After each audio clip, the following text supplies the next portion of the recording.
Welcome to my YouTube channel. The title of this video is Mechanical Wristwatch Collecting, the Philosophy and Pitfalls.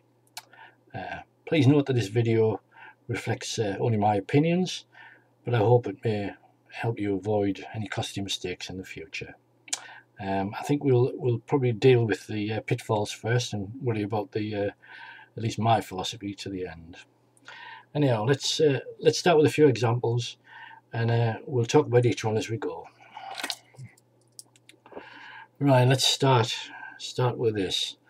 It's instantly recognisable, I'm sure, to everybody. It's probably the most recognisable timepiece in the world, the Rolex Submariner. It's probably the most copied, faked and imitated watch on the planet, quite frankly. The pitfall number one is there are literally thousands of fakes of these on the market, and some of them are very, very good indeed.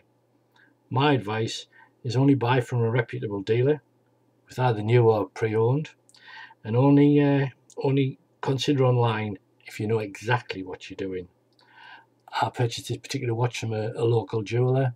He gave me the box, the papers and a year's warranty, and that reduces the risk of making a really, really expensive mistake. Anyhow, that's the Submariner. Not everybody's cup of tea, but I think you'll agree, if anybody says, if you mention the word Rolex, this is pretty much what comes to mind. Anyhow, we've dealt with that one, so let's move to the next. Bear with me a minute. Right, the Omega Speedmaster, another often faked watch, but quite frankly they're quite a bit cheaper than the Rolex, and so the financial risk is marginally less. This watch, not this particular watch, but the Speedmaster in general, was first produced in 1957, and it's remained virtually the same since, except for a few minor movement and case changes, but basically it's the same watch. It's my personal favourite, and I think, for what it's worth, every collection should have one, but as I say, that's only my opinion. As I say, be careful you don't buy a fake, because it's easy to do. But you can buy them. I recommend you buy them from a reputable source.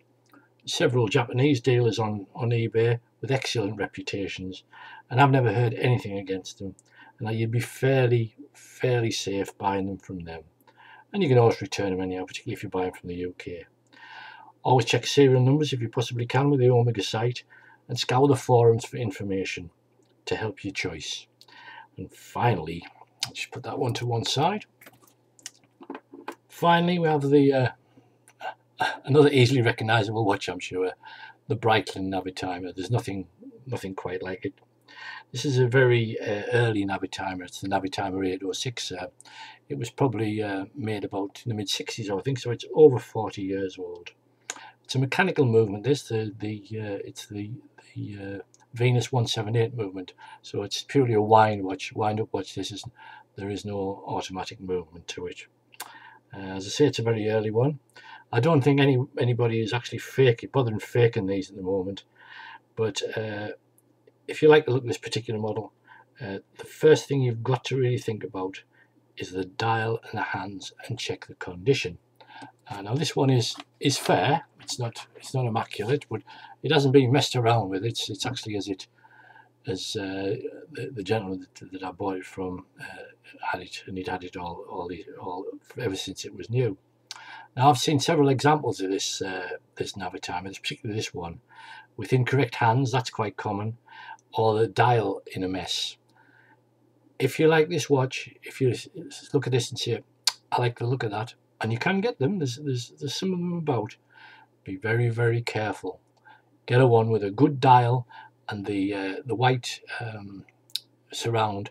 Make sure that it hasn't been refinished or anything like that, because it just knocks the value.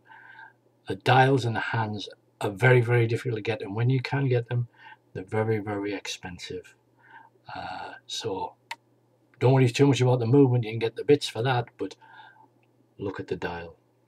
And naturally, later watches, later Navitimers are subject to faking, so as before, pay a bit extra and buy it from someone you can trust. Then you get peace of mind. And now finally, we come to my philosophy of watch collecting. It may not be yours, but never mind. Never buy a watch, in my opinion, without trying it on first. Might look okay on paper, might look okay on video, but does it look right in your wrist? And is it comfortable? If it isn't, don't buy it.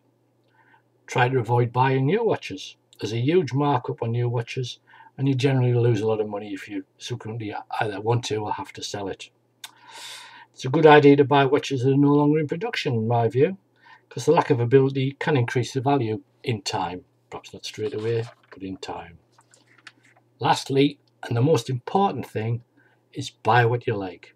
Not what so-called experts, me, well, I'm not an expert, but anybody else tells you, or you see on video, or you read. You buy what you like, what's comfortable, and what you feel comfortable wearing.